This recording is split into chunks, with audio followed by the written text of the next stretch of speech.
Père, Seigneur, je veux te bénir et te rendre grâce ce matin. Merci, éternel mon Dieu, pour ces précieux serviteurs que tu as toi-même amenés ici en ce lieu, afin que nous puissions discuter de ce qui concerne ton royaume, de ce qui concerne ton imminente venue, qui est la raison même pour laquelle tu nous as appelés et envoyés pour te servir.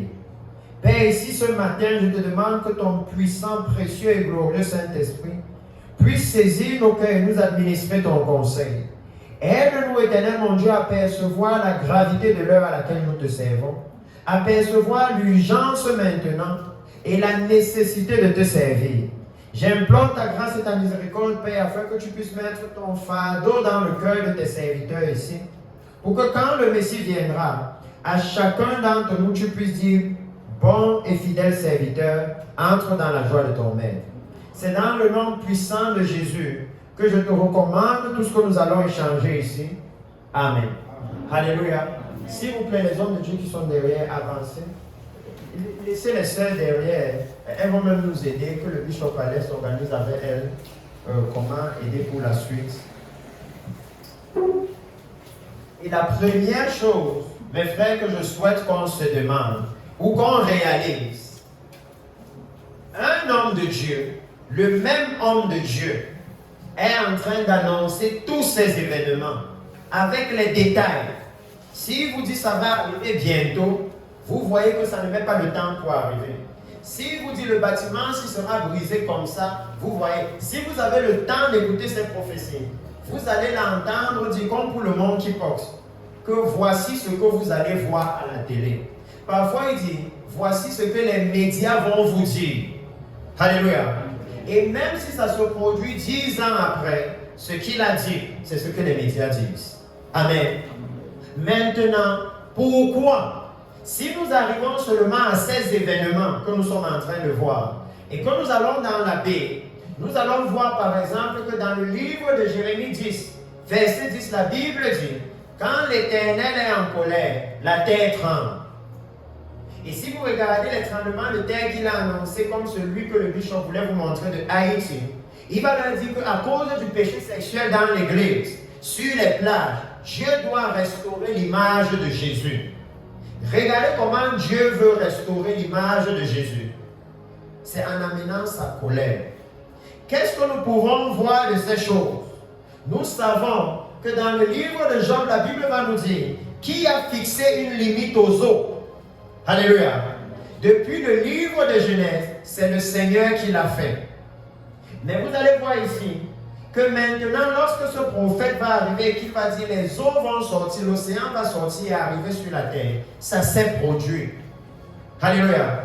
Je veux nous fixer quelque part pour que chacun d'entre nous puisse se demander, est-ce que c'est le Seigneur qui est en train de faire ces choses? Parce que c'est là le point de départ de tout. Alléluia. Si c'est le Seigneur qui est en train de faire ces choses, alors maintenant on peut être fixé et commencer à voir qu'est-ce que le Seigneur attend de nous. Parce que ici, c'est lorsqu'il a annoncé l'ouragan Katrina aux États-Unis. Et il a demandé aux nations, qui a fixé la limite des eaux? Et après il a dit, maintenant je vous annonce que les eaux vont sortir et vont vous envahir. Il a dit, les eaux vont sortir et elles vont nous envahir. Alléluia. Et vous pouvez voir l'accomplissement. Ça veut dire que chacune de ces prophéties accomplies, vous pouvez voir dans les Écritures et savoir qui est capable de faire de telles choses. Alléluia.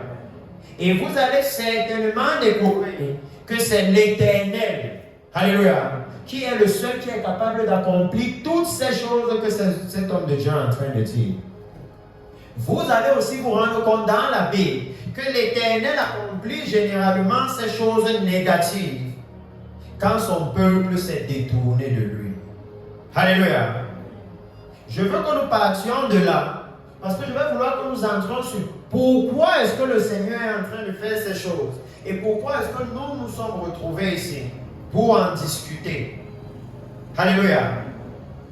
Ce qui est en train de se passer là, vous pouvez réaliser que il n'y a pas de question de doctrine ici. Ce sont les faits. Alléluia. Ce n'est pas que c'est la doctrine de ceci ou de cela. c'est que le Seigneur est en train de parler et il accomplit ce qu'il dit. Il n'y a pas de discussion dedans. Alléluia. Mais maintenant, quel peut être le message pour nous? Dans la Bible, lorsque le Seigneur a fait ça, qu'est-ce qu'il voulait dire à son peuple? Amen. Parce qu'actuellement, il y a un souci. C'est que quand on écoute ces prophéties, on entend cet homme de Dieu continuellement réprimander l'Église. Et je ne sais pas si le Bishop Palès a trouvé la prophétie ici au Cameroun et l'accomplissement, quand ici même dans le nord du pays, la première fois où on est venu, je me souviens toujours qu'on a voulu aller dans cette ville, je ne sais pas si c'était Figuil ou où. Et le pasteur nous a dit à la fin qu'il n'a pas le temps. Et on a fini de travailler à Garoua, Mokolo. Gaoundéré, on est rentré. Et dès qu'on est arrivé au sud, on a vu à la télé le ministre de l'administration territoriale ici dans le nord. Une zone avait été inondée, l'eau est venue comme de nulle part et a envahi les maisons. Et les gens ont dû quitter leur maison. Et je me suis dit, mais si les gens, là, le pasteur là nous avait laissé nous parler, la prophétie là est là, qui dit qu'il y aura l'inondation au Cameroun. Beaucoup d'eau vont entrer dans les maisons et les gens vont fuir les maisons là. Ils auraient peut-être écouté et ils auraient su quoi faire dans la suite lorsqu'il a donné la prophétie au Cameroun. Mais il a dit non, les pasteurs n'ont pas le temps. Lorsque le Seigneur est en train de faire de telles choses, vous pouvez voir, mes frères, que peu importe que les pasteurs à Garoua soient au courant, le Seigneur ne fait qu'accomplir sa parole. Alléluia. Il ne prend pas le temps de dire non, informer d'abord ceci, informer cela. Quand il annonce la guerre dans tel pays, le tremblement de terre dans tel endroit, il le fait, peu importe que les pasteurs soient au courant. Pour moi, quand j'ai commencé à observer ces prophéties, j'ai été choqué. Que si le Seigneur annonce par exemple le tsunami au Japon, peu importe que les Japonais ne soient pas tous au courant, ça va arriver. Et ce qui doit arriver, doit arriver. Alléluia. Et ça m'a fait comprendre que mes frères, ce sera pareil pour l'enlèvement de l'Église.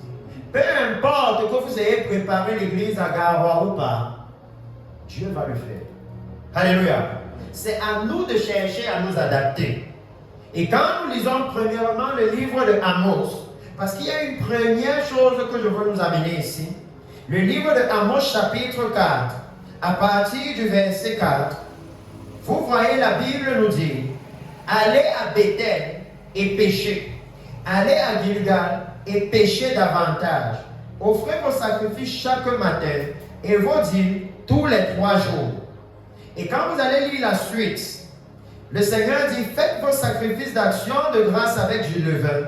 Proclamez, publiez vos offrandes volontaires, car c'est là ce que vous aimez, enfants d'Israël, dit le Seigneur. Alléluia. Et vous savez que Israël s'est retrouvé dans une position où il y avait le royaume du nord et le royaume du sud, n'est-ce pas? Il y avait Juda et il y avait le reste d'Israël. Et que quand ils étaient comme ça, il y avait ceux qui adoraient par exemple au temple. Et il y avait ceux qui adoraient exactement à Bethel là-bas, ceux qui adoraient à Samarie comme on disait. Alléluia. Je veux que nous puissions noter quelque chose que le Seigneur nous dit ici. Parce que ce que je viens de vous dire d'Israël, c'est la même chose avec nos églises, n'est-ce pas? Ça a commencé par une église. Ça s'est cassé. Maintenant, il y a beaucoup. Le Seigneur ici, il dit allez à Bethel ou allez à Gilgal. Mon problème, c'est le péché. Alléluia. Que peu importe là où ils adoraient, à Bethel, c'est là où Isaac s'était couché, Jacob s'était couché, et il a vu l'échelle. Il a vu la connexion entre le ciel et la terre. Alléluia. Il a vu les anges qui visitaient. Cette échelle, c'est le Seigneur Jésus lui-même, qui va dire dans Jean que désormais vous verrez les anges du ciel descendre et monter sur le Fils de l'homme. Alléluia. Ça veut dire qu'il a vu la venue du Seigneur. À Gilgal, lorsque Josué les a menés en terre promise, quand ils sont arrivés à Gilgal, Dieu a dit, je veux ôter l'opprobre de dessus vous, circonciser tout le monde. Alléluia. En d'autres termes, quand vous lisez ça, vous pouvez voir que le Seigneur est en train de dire qu'à Bethel, ils annonçaient la venue du Messie. Ils avaient la révélation que le Messie revient. Ils avaient la révélation qu'il y aurait une connexion entre le ciel et la terre. À Gilgal, ils avaient la révélation, si vous voulez, ils avaient la doctrine du dépouillement. Alléluia. Mais le Seigneur dit, peu importe la doctrine, alléluia, son problème avec tous les différents lieux, c'était le péché. Son problème, c'est qu'il lui offrait des sacrifices avec du levain. Amen. Et vous savez que ce que Dieu appelle le levain, c'est le péché. Le levain, c'est ce qui fait... En fait, le levain en lui-même, c'est un microbe qu'on met pour que quelque chose fermente. En d'autres termes, qu'on met pour que ça pourrisse. Le levain fait pourrir les choses. Quand on vous dit aux gens que non, on a mis le levain dans la bière, c'est pour que ça pourrisse. C'est quand ça pourrit que ça a maintenant le bon goût. Alléluia. C'est de ça qu'il est en train de leur parler ici. Le Seigneur dit qu'à leur temps, eux aussi, ils avaient des dénominations. Alléluia. Ils avaient la dénomination de Bethel et la dénomination de Gilgal. Quand il est venu, son problème, ce n'était pas le nom Bethel ou Gilgal, parce qu'il va leur dire Israël. Comme maintenant, tout ça, c'est l'Église. Alléluia. Mais le problème du Seigneur, c'était le péché qu'il y avait à l'intérieur. Et si on veut souvent aller loin, vous ne pouvez pas ignorer que ce qui a amené cette dénomination, cette division en Israël, c'est le péché, n'est-ce pas? Comme nous-mêmes aujourd'hui, ce qui a amené toutes nos dénominations, c'est le péché. L'amour de l'argent, quand les fausses doctrines sont venues, chacun veut adapter la parole à ce que lui pense et ne plus se soumettre à la justice de Dieu dans la Bible. On connaît. Alléluia. Et c'était la même chose en Israël. Le péché sexuel du fils de David de Salomon a entraîné la division d'Israël en deux. Alléluia. Ça veut dire que les voies de Dieu ne changent pas. Mais quand ils étaient dans cette division-ci, le Seigneur est maintenant venu leur parler. Et il leur a fait savoir que son problème, c'est avec le péché. Et quand vous allez lire la suite, si tu peux avancer au verset 6, vous allez voir ce que le Seigneur leur dit. Il dit que quand il y avait Gilgal, quand il y avait Bethel, alléluia, ils adoraient là-bas, mais avec le levain. Il dit qu'ici à Garoua, ce n'est pas que les gens ne sont pas à l'église. Maintenant que nous sommes ici, dans beaucoup d'églises, on est en train de préparer les jeunes pour la rentrée scolaire. Alléluia. Ils allaient adorer, mais le problème c'est qu'ils mélangeaient ça avec le levain. Ça veut dire que ce n'était pas pour le Seigneur une sainte adoration, une adoration pure. Alléluia. Ce n'était pas comme ça. Si vous pouvez même lire le livre d'Ésaïe chapitre 1. Il va à un moment de faire savoir que non, le bruit de vos cantiques me dérange. Ce n'était pas qu'ils n'avaient pas les belles voix, qu'ils n'avaient pas les beaux instruments. Alléluia. Mais le problème, c'est qu'il y avait le péché. Amen. Il y avait le péché. Et vous allez donc voir le Seigneur leur dit ici, et moi, et moi si, vous voyez comment dire, et moi, virgule. Ça veut dire que et moi en lui-même, c'est tout un message. Ça veut dire que Dieu est en train de dire que pendant qu'eux, ils étaient en train d'adorer, ils célébraient, ils dansaient, ils faisaient beaucoup de choses là où ils adoraient Dieu. Si vous voulez, dans l'église, alléluia, Dieu dit que moi j'avais un autre agenda. En d'autres termes, moi je n'étais pas avec vous. Parce que la logique voulait que s'ils sont en train d'adorer, que Dieu dise, et ma gloire était au milieu de vous. Alléluia. Ça veut dire que j'étais avec vous. Mais lui dit, et moi, je vous ai envoyé la famine dans toutes vos villes, le manque de pain dans toutes vos demeures. Malgré cela, vous n'êtes pas revenus à moi, dit l'Éternel. Donc ils étaient en train d'adorer à Bethel, adorer à Gilgal, mais ils n'étaient pas avec le Seigneur. Et ça, mes frères, c'est extrêmement grave à cause de là où ce passage est fini. Parce que la Bible nous montre ici que nous pouvons voir le coût de la vie augmenter. Les familles n'arrivent plus à bien manger. Mais l'Église est en train d'adorer. Ne se rendant pas compte que ça, c'est le signe que le Seigneur n'est pas dans ce qu'on fait. Ici, ce n'est pas besoin de doctrine. Je vous ai dit, vous regardez juste la vie là-dehors, comment le coût de la vie augmente. Il n'y a pas besoin d'imaginer une doctrine, non. Et on lit la Bible et on comprend ce que Dieu est en train de faire. Que Dieu est en train de nous donner un message. Si tu peux avancer des choses. Il dit, et moi, je vous ai refusé la pluie lorsqu'il y avait encore 3 mois jusqu'à la moisson. J'ai fait pleuvoir sur une ville et je n'ai pas fait pleuvoir sur une autre ville. Un champ a reçu la pluie et un autre qui ne l'a pas reçu s'est desséché. Aujourd'hui, si vous regardez les informations, on vous parle de changement climatique, n'est-ce pas? C'était déjà là. Il n'y a rien de nouveau sous le soleil. Alléluia. Il y a déjà eu ça par le passé. Et j'aime dire à l'église que mes frères, même au temps de Noé, c'était seulement le changement climatique. Même au temps de Noé. Parce qu'aujourd'hui, quand on dit ça aux chrétiens, vous les voyez abandonner Dieu. Vous commencez à dire non, il faut réduire les voitures, il faut faire ceci, il faut faire cela, il faut faire. Bon, maintenant qu'on fait ça, le changement. Chaque année, on vous dit c'est pire. C'est pire, ce sera la plus grande sécheresse qu'il y a 10 ans. Ce sera là. Mais nous, les chrétiens, nous, les pasteurs, on sait que c'est écrit dans la Bible. Alléluia. Et on est censé leur apporter la solution qui vient de celui qui fait ces choses.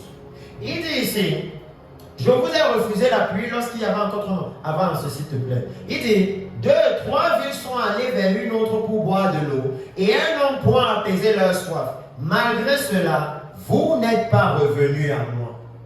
Le Seigneur dit déjà que pendant qu'eux ils adoraient, il y a déjà 2 choses que lui faisait. Pour qu'ils reviennent à lui. S'il dit que malgré ça, vous n'êtes pas revenus, ça veut dire que le but c'était qu'ils reviennent. Alléluia. C'était Dieu voulait leur montrer que je ne suis pas dans ce qui est en train de se passer là. Moi, j'ai un autre agenda. Et c'est la même chose à cette heure-ci, mes frères. Les prophéties que nous vous avons montrées, c'est ce que Dieu est en train de faire. Maintenant, quand on regarde la façon dont l'église à Garoua adore, est-ce que c'est en accord avec ces prophéties qui sont en train de s'accomplir? Parce que ici, Dieu est en train de leur dire quoi? Que l'adoration qu'il attendait d'eux, que quand vous voyez les guerres, les bruits de guerre, les tremblements de terre, les inondations, toutes ces choses que le bishop Alex a diffusées ici, ce que Dieu attend, c'est seulement que vous reveniez à lui. Le reste de la façon dont ils adoraient là, ça ne l'intéresse pas à ce moment-là. Parce qu'il continue en disant, je vous ai frappé par la rouille, par la miel, vos nombreux jardins, vos vignes, vos figues, vos oliviers, vos figuiers, vos oliviers ont été dévorés par les sauterelles. Malgré cela, vous n'êtes pas revenus à moi. Et le bishop Alex vous a montré une plaie de sauterelles ici. Une plaie de sauterelles qui a touché 80 pays dans le monde. Parce qu'il y a une autre chose dont je parlais au bishop Alex hier, et dont je disais que wow, je réalise quelque chose dans l'église de mon pays. C'est qu'il y a une autre idole que l'ennemi a mis dans l'église. Vous savez c'est quoi l'idole là? L'idole là s'appelle le Cameroun. Ils croient qu'on adore Dieu par rapport au Cameroun. C'est ça qui fait qu'ils ne sont pas capables de voir toutes ces choses que Dieu fait dans le monde entier. C'est comme si quand Jésus vient, il va seulement prendre les Camerounais. Oh oui! Pourtant ici, lui dit non, une ville et pas une autre. Il parle à tout Israël, ça veut dire à tout son peuple. Mais nous, l'Église, notre façon d'être sectaire, on amène ça partout. Oh oui, même quand je viens ici au nord, je vois. Okay. Oh, telle dénomination, même l'Église ici, c'est rempli d'une certaine tribu. Oh oui! Et on dit qu'on est en train d'aller au ciel. Là où il dit qu'il y aura les gens de toutes les tribus, de toutes les langues, de toutes les nations. Ce n'est pas possible, mais il y a un problème. Il y a un sérieux problème dans l'Église que nous devons maintenant enlever. Parce qu'ils parlent et ils continuent en leur disant, je vous ai envoyé la peste comme en Égypte. Et vous avez vu tout à l'heure le monkeypox, n'est-ce pas? Vous pouvez ouvrir vos livres dans Exode chapitre 9, c'est là-bas. Moïse a envoyé la poussière en l'air et quand c'est redescendu, tout le monde avait les boutons sur lui. Et si vous écoutez même toute la prophétie que cet homme de Dieu donne, à un niveau il dit ça, que dans le songe, Le Seigneur m'a dit de lancer la poussière et la cendre en l'air. J'ai lancé. Et quand c'est tombé, ça a fait des petits tas, des petits tas, des petits tas. Et les corps des hommes avaient maintenant les boutons. Dieu est en train de ramener ce qui était avant. Et il est en train de faire des choses que tout le monde peut voir. Jusqu'au Cameroun actuellement, le monkeypox est là. Mais mes frères, une chose qui me choque souvent, c'est comment ces choses sont en train de se passer.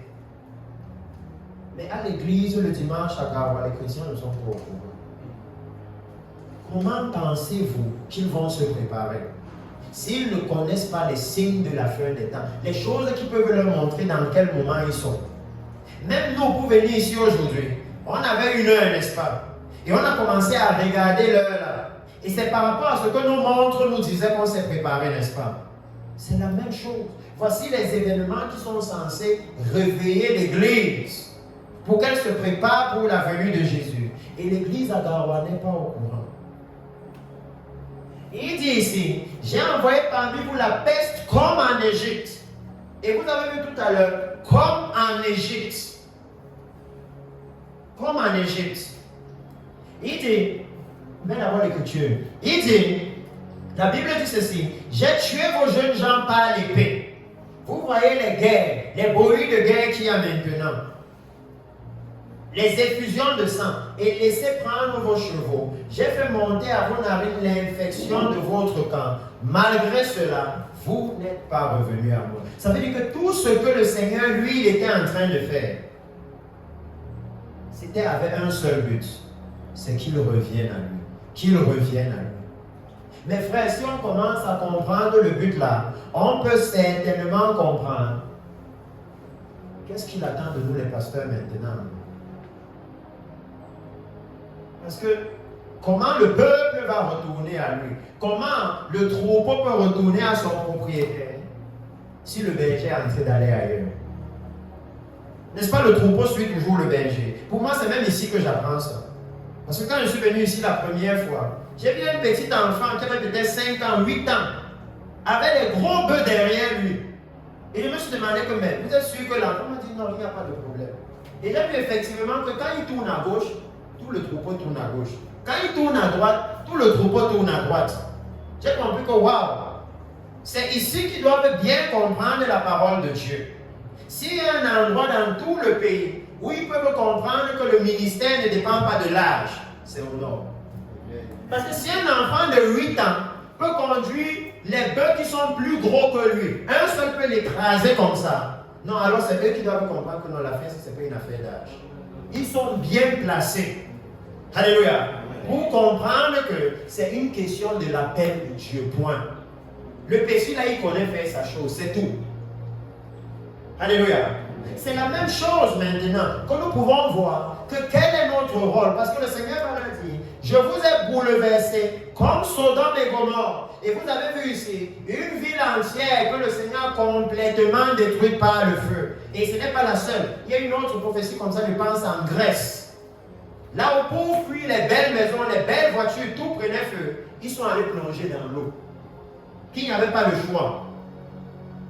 Les mêmes choses sont en train de se reproduire maintenant. Il dit comme Sodome et Gomorrhe que Dieu détruisit. Vous avez été comme un tisson arraché de l'incendie. Malgré cela, vous n'êtes pas revenus à moi, dit l'Éternel. En d'autres termes, mes frères, le Seigneur est en train de nous montrer que toutes les choses qu'on vous a montrées ici, ce sont les armes que vous pouvez utiliser pour ramener le peuple vers lui. Parce que c'est ce que lui, il utilise pour les ramener. C'est ce qu'il est en train de leur dire. Que ça, c'est ce que moi je fais pour les ramener. C'est pourquoi je vous ai dit que mes frères, ici ne sera pas question de doctrine. Basé sur ce que Dieu fait, qu'est-ce que nous devons faire? Alléluia. Dieu, lui, il est en train de faire des œuvres qui ont pour but de ramener les hommes vers lui. Mais à ce moment, au même moment, quand on écoute à Garoua, on voit qu'il y a l'évangile de la prospérité. On voit que les églises se bagarrent à cause des dîmes, des offrandes.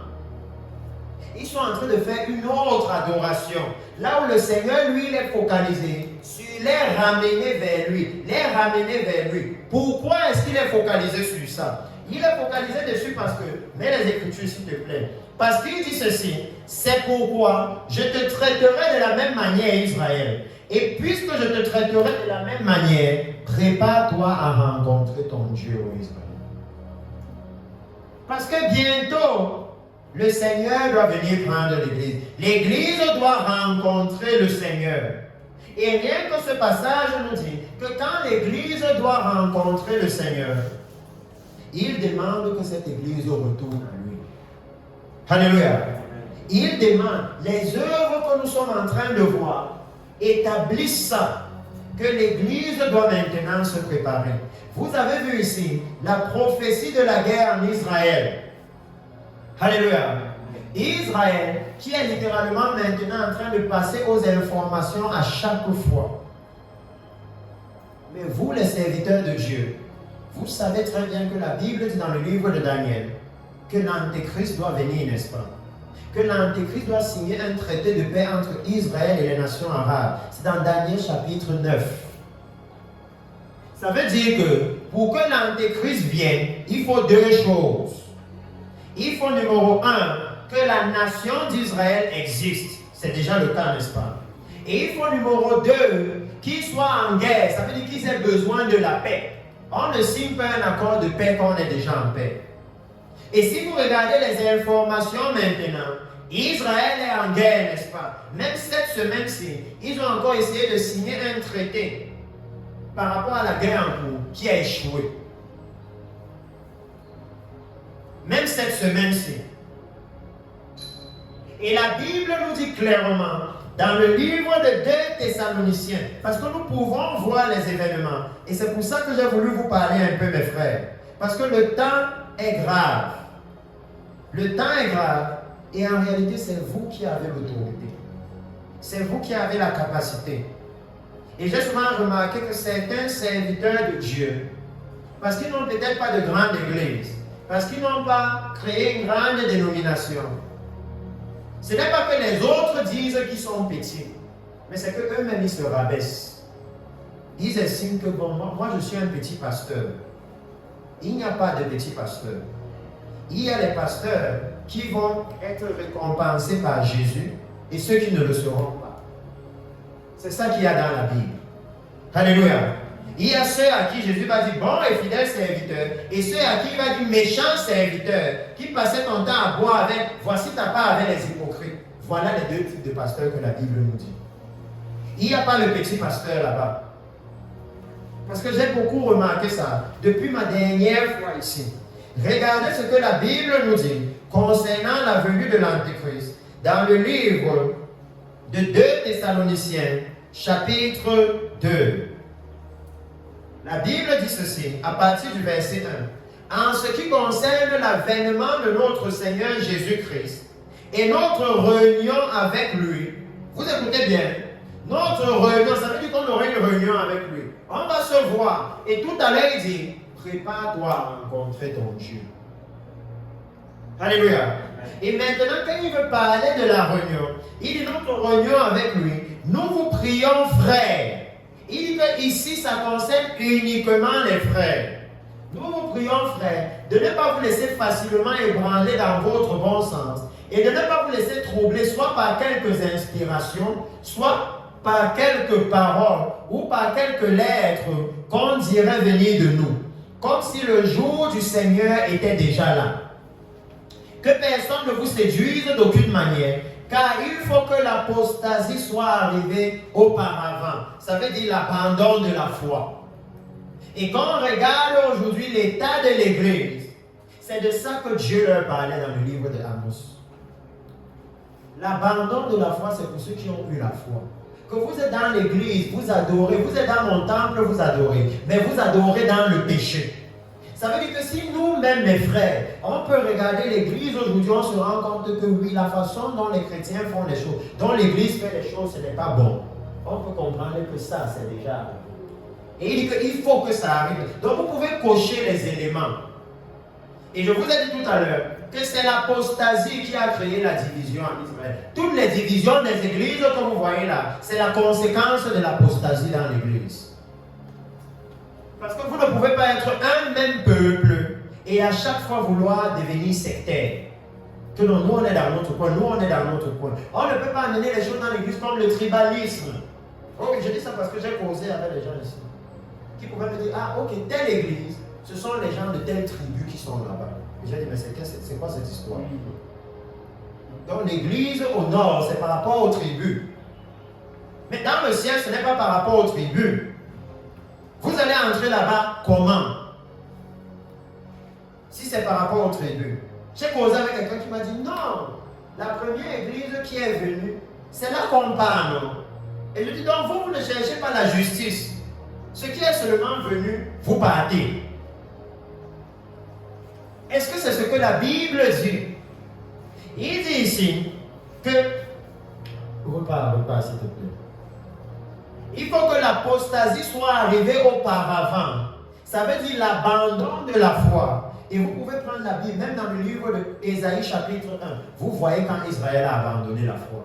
Dans le livre d'Ézéchiel chapitre 8, vous voyez quand Israël a abandonné la foi. Laissez-moi vous lire un peu Ézéchiel chapitre 8. Et on va revenir ici. Ézéchiel chapitre 8.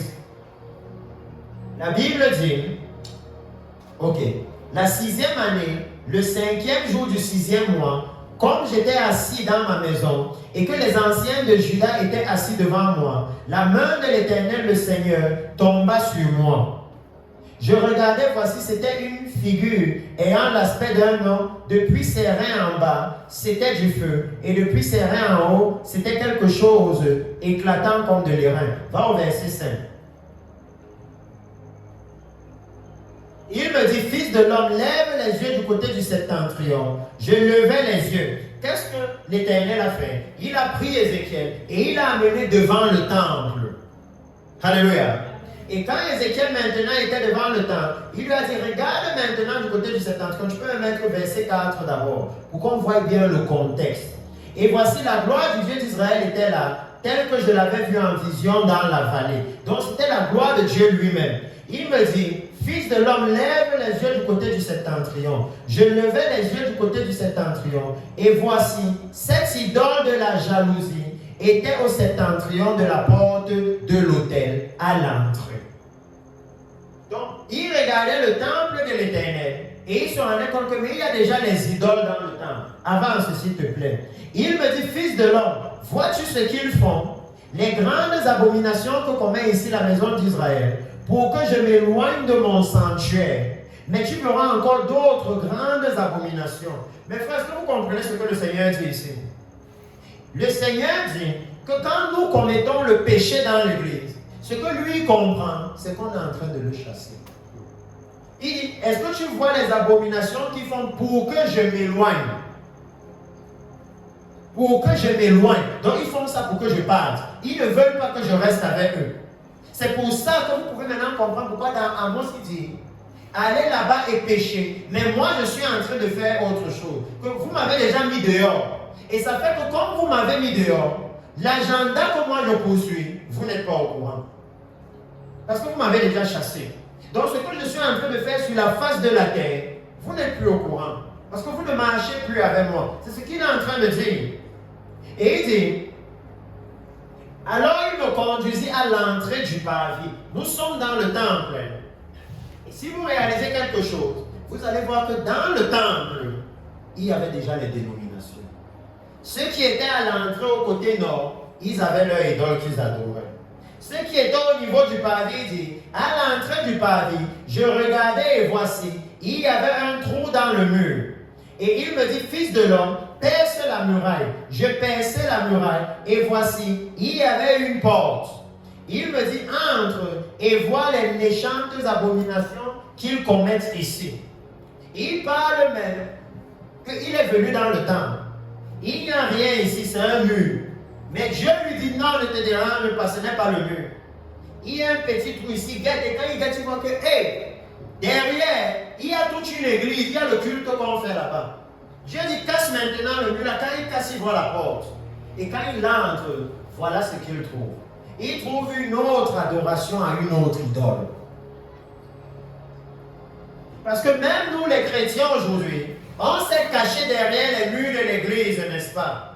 Et quand tu ouvres la porte, c'est le commerce, c'est le péché sexuel, c'est l'immoralité. Mais quand tu es dehors, c'est l'église. C'est l'église. Tu vois la plaque et c'est beau. Mais quand tu ouvres la porte, tu dis, hey, mais qu'est-ce qu'ils font ici? C'est de ça qu'il est en train de parler. J'entrais, je regardais, et voici, il y avait toutes sortes de figures de reptiles et de bêtes abominables, et toutes les idoles de la maison d'Israël, peintes sur les murailles tout autour. Voilà ce qu'ils étaient en train d'adorer autre chose. S'il te plaît, avance vite. 70 hommes des anciens de la maison d'Israël, au milieu desquels était Jazania, fils de Shaphan, se tenaient devant ces idoles, chacun l'encensoir à la main, et ils élevaient une épaisse nuée d'encens. Voilà ce que nos dénominations sont en réalité. Parce que où est celle qui a établi la justice dans l'Église, la sainteté dans l'Église, la droiture dans l'Église? Il dit que voilà les leaders du temple. 70 sont là et chacun est en train d'élever les prières à une idole. Ça veut dire que chacun est en train de servir autre chose que l'Éternel. Mais ils sont où? Dans le temple. Ça veut dire que tous ont dit, c'est l'église. Ils sont dans le temple. Et il me dit, fils de l'homme, vois-tu ce que font dans les ténèbres les anciens de la maison d'Israël, chacun dans sa chambre, pleine de figures? Car ils disent, l'Éternel ne nous voit pas, l'Éternel a abandonné le pays. C'est pourquoi nous passons le temps à faire des meetings contre Satan, contre l'ennemi, prier pour les accidents, prier pour les ceci, au lieu de retourner à l'Éternel. Parce que l'Éternel est la force d'Israël. Quand il était au milieu d'eux, il disait qu'il est pour eux comme la force du buffle. Alléluia. Quand il était avec eux, l'ennemi ne pouvait pas les résister. Mais ici, voilà l'adoration qu'ils ont mis dans la maison. Et il me dit, tu verras encore d'autres grandes abominations qu'ils commettent. Et il me conduisit à l'entrée de la porte de la maison de l'Éternel, du côté du septentrion. Et voici, il y avait là des femmes assises qui pleuraient à Muse. Et il me dit, vois-tu, fils de l'homme, tu verras encore d'autres abominations plus grandes que celles-là. Et il me conduisit dans le parvis intérieur de la maison de l'Éternel. Et voici à l'entrée du temple de l'Éternel, entre le portique et l'autel, il y avait environ 25 hommes, tournant le dos au temple de l'Éternel, et le visage vers l'Orient. Ils se prosternaient à l'Orient devant le soleil. Tout ça, c'est dans le temple. C'est pour ça que dans l'église, il y a ce qui, c'est l'amour de l'argent. Là-bas, c'est l'immoralité sexuelle. Là-bas, c'est tout péché dans l'église. Et si vous lisez cette histoire jusqu'à Ézéchiel 10, vous allez voir qu'à Ézéchiel 10, il fait ce qu'il voulait qu'il fasse. Il quitte le temple. Mais quand le Seigneur quitte le temple, vous allez voir sa façon de faire. Si vous lisez Ézéchiel, je n'ai pas le temps de lire ça ici maintenant. Si vous lisez Ézéchiel, vous allez voir comment la Bible va vous dire que la gloire de Dieu est quittée du lieu saint et elle est allée se mettre à la porte du temple. Ça veut dire qu'il n'est pas parti d'un coup. Il est resté là comme quelqu'un qui dit que non, si vous me dites de revenir, je peux revenir. Mais il s'est rendu compte qu'il n'avait même pas son temps. Et la Bible va vous dire que la gloire de Dieu allait se tenir sur la montagne des Oliviers.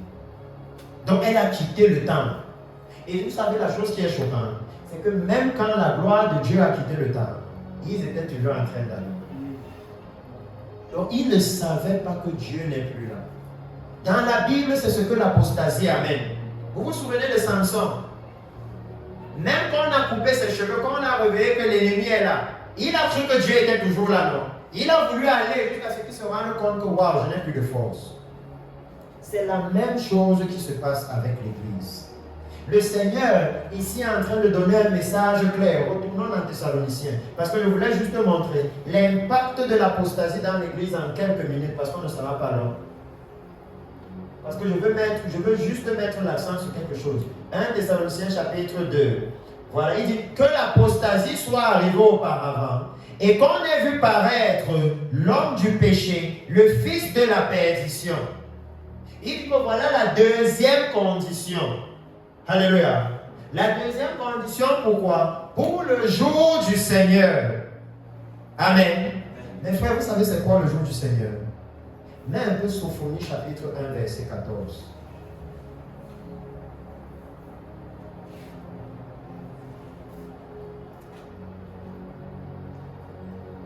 Sophonie chapitre 1 verset 14.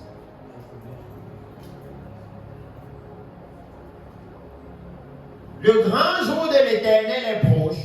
Il est proche. Il arrive en toute hâte. Le jour de l'Éternel fait entendre sa voix et le héros pousse des cris amers. Avance. Ce jour est un jour de fureur, un jour de détresse, un jour d'angoisse, de ravage et de destruction. Vous commencez déjà à voir c'est quoi le jour du Seigneur. C'est quoi ce qui attend l'Église dont nous sommes les bergers? Il dit que voilà ce jour-là.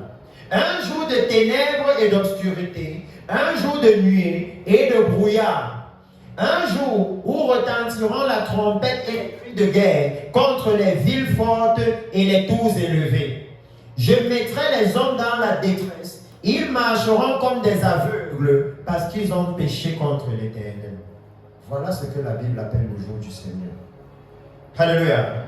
Ce n'est pas un jour de joie, ce n'est pas un jour de célébration. C'est ça que vous voyez dans le livre d'Apocalypse. Il dit il y aura les trompettes. Et vous voyez quand les 7 trompettes vont sonner, c'est 7 malheurs. Il dit je mettrai les hommes dans la détresse. Ils marcheront comme des aveugles. Il dit je répandrai leur sang comme de la poussière et leur chair comme de l'ordure. Peut-être que pour vous ici à Garon, on dit oh Dieu est bon, n'est-ce pas? Mais pour moi, quand j'ai commencé à observer les prophéties que je vous ai montrées ici, le jour où j'ai compris ce qui concernait le tremblement de terre à Haïti, j'ai compris que oui, Dieu peut faire ça. Mes frères, un tremblement de terre ne dure pas 10 minutes. 300 000 morts. Ça ne fait pas 10 minutes un tremblement de terre. C'est plus qu'une guerre. 300 000 morts. Et la Bible vous dit dans l'Apocalypse qu'au jour du Seigneur, il y aura un tremblement de terre mondial. Imaginez le nombre de morts. C'est dans le livre d'Apocalypse, mondial. Donc, nous devons aider le peuple à échapper à ce jour. C'est pourquoi il dit qu'avant que ce jour n'arrive, la première chose que vous allez voir, c'est qu'il y aura l'apostasie, l'abandon du Saint. Peut dire à cause du péché. Si l'Église a perdu la foi, qui aura encore la foi? Tout le monde sera dans le péché. Alléluia. Et il dit que dans la suite, maintenant, il faut qu'on voit paraître le Fils, l'homme du péché, le Fils de la perdition. Comment est-ce qu'il va paraître? Alléluia. Comment est-ce que vous saurez que le Fils du péché est là? Mais le livre de Daniel chapitre 9. Tu peux même d'abord mettre Daniel chapitre 7. Daniel chapitre 7. Pour qu'on voit un peu pourquoi. De qui est-ce qu'on parle? Quand on parle du Fils du péché. Le livre de Daniel chapitre 7. Et là-bas, je vais juste lire quelques écritures. Daniel chapitre 7. Et tu mets le verset 7. À partir du verset 7. La Bible dit, après cela, je regardais pendant mes visions nocturnes, et voici, il y avait un 4e animal, terrible, épouvantable, extraordinairement fort. Si vous lisez cette histoire, vous allez voir qu'au début, Daniel va parler de 3 animaux. Alléluia. Il va dire qu'il y a un qui va venir qui sera comme un lion, mais un cœur d'homme lui sera donné. Alléluia. Il s'agit du royaume de Babylone et de Nebuchadnezzar. Vous savez que dans l'histoire de Nebuchadnezzar, à un moment, il a littéralement insulté Dieu. Et Dieu a dit qu'il sera envoyé dans la forêt jusqu'à ce qu'il reconnaisse l'autorité de Dieu. Et il a été restauré. Alléluia. C'est là qu'un cœur d'homme lui a été donné. Ça veut dire un cœur qui peut adorer Dieu. Un cœur qui reconnaît Dieu. Mais quand il va maintenant parler des autres royaumes, ce seront tous des animaux. Et un cœur d'homme ne leur sera pas donné. Les Mèdes et les Perses qui vont venir par la suite. Et ensuite, Alexandre dans le royaume grec. Là, il va parler d'un léopard qui aura les ailes. Et ici, maintenant, il parle d'un autre royaume qui va venir. Et il symbolise ça par leur roi. Il dit, un quatrième animal terrible, épouvantable et extraordinairement fort. Il avait de grandes dents de fer. Il mangeait, brisait et foulait aux pieds ce qui restait. Il était différent de tous les animaux précédents. Il avait 10 cornes.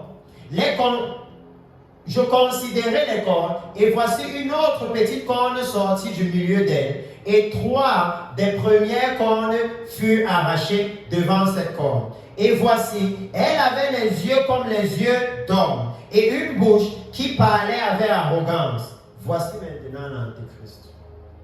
Quand on va commencer à dire elle avait les yeux comme les yeux d'homme, ça veut dire que c'est d'un homme qu'on est en train de parler. La petite corne. Alléluia. Et on dit, je regardais pendant que l'on plaçait des trônes, et l'ancien des jours s'assit. Son vêtement était blanc comme la neige, et les cheveux de sa tête étaient comme la laine pure. Son trône était comme des flammes de feu, et les roues comme un feu ardent. Un fleuve de feu coulait, sortait de devant lui. 1000 milliers le servaient, et 10 000 millions se tenaient en sa présence. Les juges s'assirent, et les livres furent ouverts. Je regardais alors, à cause des paroles arrogantes que prononçait la corne, et tandis que je regardais, l'animal fut tué, et son corps fut anéanti, livré au feu pour être brûlé. Alléluia. Et il dit à cause de quoi? Des paroles arrogantes. Alléluia. Ça veut dire qu'à ce moment-là, il y aura une défiance contre Dieu. La Bible va vous dire que l'Antéchrist va vouloir être adoré comme Dieu. Même dans ce que nous sommes en train de lire dans Thessaloniciens. Alléluia. Ce que je veux vous montrer, c'est la partie où il dit, il faut d'abord qu'il paraisse. Comment est-ce qu'il va paraître? Alléluia. Qu'est-ce que la Bible nous dit qui nous montre qu'il va paraître? Va dans Daniel chapitre 9. Daniel chapitre 9. Va à partir du verset 10. Non, verset 24. Verset 24. Je n'aurai pas le temps de parler des 70 semaines de Daniel. Je vais juste avancer. Regardez, ici, quand le prophète Daniel a prié le Seigneur concernant l'état d'Israël, l'état du temple de l'Éternel qui était détruit. Alléluia. En réalité, mes frères, quand je fais le tour du pays, c'est ce que je cherche. Je cherche les pasteurs qui sont en train de pleurer sur l'état de l'Église qui est détruite. C'est comment l'amour de l'argent nous a amenés à créer plein de dénominations. Chacun veut seulement son argent. Qui prépare encore les brebis? Voilà le jour du Seigneur qui arrive. L'Antéchrist va venir et la Bible dit qu'il a le pouvoir de faire la guerre aux saints et de les vaincre. Qui va décapiter tous ceux qui vont vouloir adorer Jésus. Combien allons-nous laisser? Supposons que nous on entre au ciel. Combien allons-nous laisser être décapités? Combien? Il dit ici, 70 semaines. Laissez-moi d'abord vous donner le contexte. Daniel, la Bible va dire dans Daniel chapitre 9 verset 1 qu'il a lu le livre de Jérémie et il a vu qu'il y avait 70 ans pour que Israël soit ramené sur leur terre. Alléluia. Et quand Daniel a vu ça, Daniel a commencé à prier. Et Daniel n'a pas fait n'importe quelle prière. Daniel n'a pas fait de marche prophétique. Parce que nous on fait souvent les choses comme si nos façons de voir peuvent influencer Dieu. Quand Daniel a lu Jérémie, Daniel a compris que le temple a été détruit et on a été amené en déportation parce qu'on a péché. Alléluia. Ce qu'on a dit tout à l'heure dans Ézéchiel. Et ce que Dieu nous demandait par Jérémie, c'était la repentance. Alléluia. Daniel a compris qu'on n'a pas encore payé notre dette. Donc ce qu'on doit faire maintenant, c'est la repentance. Et Daniel a directement commencé à se repentir pour ses péchés et pour les péchés du peuple. Dieu cherche que, mais où est l'église là? Où sont les chrétiens qui vont pleurer pour l'injustice qu'il y a dans l'église et l'injustice qu'il y a dans leur vie? Les chrétiens qui vont se rendre compte que oui, nous sommes tombés si bas, Qu'on met ancien d'église seulement ceux qui ont l'argent. Ce n'est pas une question de crainte de Dieu encore. Même s'il n'est pas marié, il est dans le concubinage, on le met quand même ancien parce que lui, il peut soutenir. Même s'il soutient, il amène toute l'église en enfer. Ce n'est plus ça le problème. On a perdu la direction initiale. Il dit ici que quand Daniel a commencé à prier, quand Daniel a commencé la repentance, pourquoi? Daniel a compris que le temps était proche, c'est ça le message. Que si nous aussi nous comprenons que le temps est proche, le temps où le Messie revient est proche, nous devons faire comme Daniel. Nous devons commencer à nous réunir, mes frères, pour amener la repentance et pour nous repentir sur le péché qu'on voit dans l'église, le péché qu'on connaît. Alléluia. Commencez à crier au Seigneur. Pas d'abord dire aux brebis, parce que c'est la grande chose que j'ai remarqué dans l'église au Cameroun. Nous, les pasteurs, on croit qu'on est déjà entrés. Et que le problème, ce sont les brebis. Et on ignore que si dans une église, toutes les brebis sont dans le péché, comment le pasteur, lui, peut être dans la sainteté? Parce que c'est son enseignement qui est censé transformer les brebis. C'est ce que lui prêche qui est censé les changer. Donc, eux tous ne peuvent pas être sales. Et toi, tu dis que non, moi, je suis propre. Parce qu'ils se mettent à ton image. Ils suivent ton leadership. Alléluia. C'est pourquoi Daniel ici n'a pas regardé qu'il était le prophète du Seigneur. Il n'a pas regardé la grâce que Dieu lui avait faite, de lui donner une sagesse plus que tous les Chaldéens. Il n'a pas regardé le fait que tu pouvais avoir un songe et Daniel connaît ce que tu as rêvé. Et il te dit l'interprétation. Alléluia. Quand il a compris que ce que Dieu demande, c'est la repentance, il a commencé par lui-même. Amen. Et quand il a embrassé la repentance, la Bible dit que maintenant un ange a été envoyé. Maintenant la révélation de Dieu sur ce que Dieu voulait faire pouvait lui être amenée. Quand nous regardons l'église maintenant, regardons tous les événements qu'on a vus. Ces événements sont énormes. Quand vous voyez ça, ça passe à la télévision, n'est-ce pas? Comment alors, nous les pasteurs, on passe à côté de ça? Comment? Il y a un problème. Dieu est dans un agenda et nous sommes dans un autre agenda. Et Daniel dit ici que ce qui peut nous reconnecter à l'agenda de Dieu s'appelle la repentance.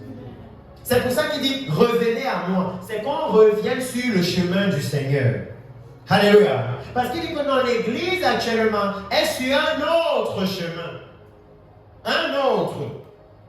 Il parle maintenant de repentance qui n'a pas de changement. On se repent chaque jour, mais rien ne change. Et il va leur faire savoir que quand l'ange est venu, l'ange a maintenant commencé à parler. Remonte un peu, verset 25. Verset 25. Il dit, sache-le donc et comprends, depuis le moment où la parole a annoncé que Jérusalem sera rebâtie, jusqu'à loin et au contraire. Non, remonte verset 23 plutôt, verset 23. Voilà. Lorsque tu as commencé à prier, la parole est sortie et je viens pour te l'annoncer.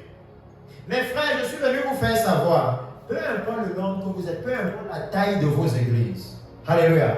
Je suis venu vous faire savoir qu'il y a un type de prière que quand vous commencez à le faire, une parole est libérée au ciel. Que quand l'église commence à se repentir, souvenez-vous que la Bible dit, il y a la joie au ciel pour un pécheur qui se repent. Vous savez, pour moi dans la Bible, je n'ai vu que deux endroits de joie au ciel. Quand un pécheur se repent, même quand Akab, mauvais comme il était, s'est repenti, c'est Dieu lui-même qui a appelé lui pour dire, waouh, tu as vu ce qu'Akab a fait. Dieu était choqué. Que même le mauvais type, s'il se repent, jusqu'à il porte le sac et la sang. Et le deuxième endroit, c'est quand l'église rentre au ciel. Voilà les deux seuls endroits où j'ai vu que le ciel est content. Et vous réalisez que les deux endroits-là, ça dépend de vos ministères. C'est vous qui pouvez aller et prêcher la repentance et les gens se répandent. C'est vous qui pouvez aller et préparer l'église et ils entrent au ciel. La joie dans le ciel dépend de vos ministères. Ça signifie aussi que la colère de Dieu aussi. Haïti qu'on a vu là, les tremblements de terre, tout ça dépend de vos ministères. C'est ça la gravité. ça dépend de ce que vous êtes en train de dire maintenant à Garoua.